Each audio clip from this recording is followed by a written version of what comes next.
The prince is gone. No, I am not talking about the purple one. I'm talking about the famous Tudor prince. The dressier watch that looks the most like a Rolex Datejust or a Rolex Date. It's still on the website, and lately I thought I would maybe get one of the date days. That's what Tudor calls them, but they are gone from the authorized dealers, the boutiques here in Hong Kong. Forum members, Rolex forum members, have been discussing this for 3-4 years. They were only available apparently in Hong Kong and maybe other countries in Southeast Asia, if you know where, because they're still on the website. Let us know in the comments. But here they are gone now. Remember clearly trying on one of these about 3 years ago. It was a date day with the black dial, exactly this one, thinking it was quite fetching. And Tudor, they can be playful with the dials. And I think my favorite is the one here with the Roman numerals. And if you look around on Chrono24, eBay, and whatnot, some dials are really hard to find, and you can still buy them on some specialized website. But really, for the masses, these are gone, and don't know why. I could venture to guess that Tudor is trying to streamline its models. Of course, the most popular have been the Black Bay for the past 5-6 years. It was a big hit for Tudor. One word about the market. They've been releasing so many interesting watches that right now at the authorized dealers you can find everything, even the ones that were a bit difficult to get not long ago, but the Pro, the ceramic, which I like a lot, even the boutique only model, the bronze, is now readily available, and of course they are trading well below retail. Reselling a Tudor right now is quite difficult. I've owned a few, I've sold most of them. Usually they grab me with some details, and then they let me down a bit, feel a bit too junior maybe in the watch box. But there's still some very interesting watches. Even the FXD, which is probably their best watch, most interesting design, is readily available now at the authorized dealers in Hong Kong.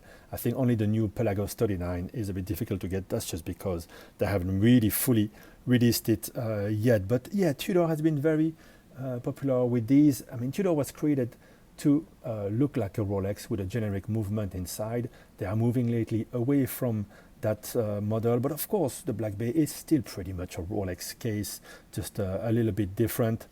And one watch that I think will be very popular when it comes in steel in 39mm is the Black Bay here.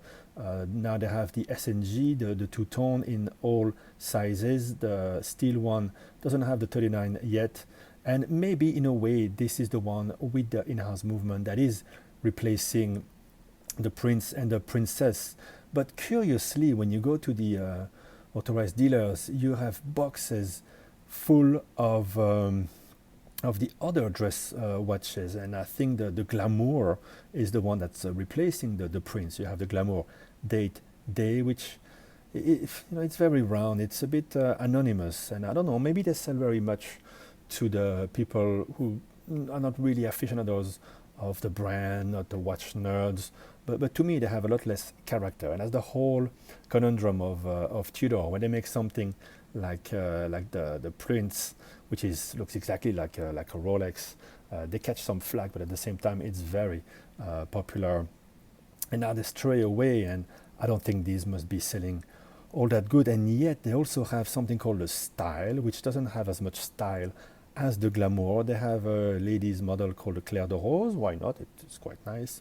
But then they have also the 1926, which it's just a little bit different. Do you need another model line for this? And of course, they have the Tudor Royale, which I want to like, but there's some details about it that I don't like so much. I think it's not really a home run, but I wouldn't blame anyone for enjoying this watch. So there you go. My message is that if you've been on the fence for getting one of these and you can still find them, they are still here and there, new all stock watches. I wouldn't wait, especially for the date day model, because it's a great, interesting complications. The date models for the price that you pay here, it's like 3,000 US.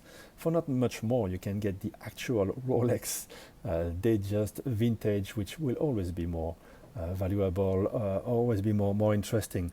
But I think that the date days, they will at least hold their values, because not all, especially certain dials, not all of them will be easy to find. I really like the blue ones. This one here, for example, with the diamonds on it, it's quite fetching, and the entry price is just about right. So yeah, don't wait out if you're looking for one of these. If you know where to find them, if you know if they are still available at boutiques and authorized dealers in a different country, please let your friends know in the comments. Thank you guys for watching, and I'll speak to you soon. Bye bye.